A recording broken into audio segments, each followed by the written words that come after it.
கர்த்தர் பார்த்து கொள்வார் என்று சொல்லி நடக்கிற பாதையிலே நான் குறித்த நேரத்தில் நான் எதிர்பார்த்த காரியங்கள் நடக்காமல் போகலாம்.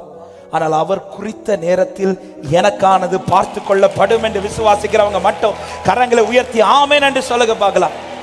அவர் குறித்த நேரம் எந்த நேரம் தெரியுமா? இதுக்கு மேல தாண்டிச்சுன டைம் இந்த கத்தி யார் மேல பட்டுரும்?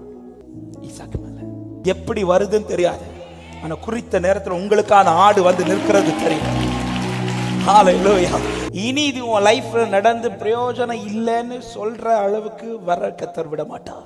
இப்ப நடந்தா உண்டு, இனி நடந்து உனக்கு பிரயோஜனம் இல்லை, இந்த நிலைமை கர்த்தர் உங்களை கொண்டு வர மாட்டார். அவருக்கு தெரியும். இதுல ஒரு செகண்ட் தாண்டிடுச்சுன்னா அதன் பிறகு நான் இந்த ஆட்டுக்கடல்ல எதை காட்டினாலும் ஆபிரகாமுக்கு சந்தோஷம் உண்டாகாது. அவன் கர்த்தர் பார்த்து கொள்வான்னு சொல்லிட்டு வாரான். எப்ப காட்டணும்னு அவருக்கு தெரியும்.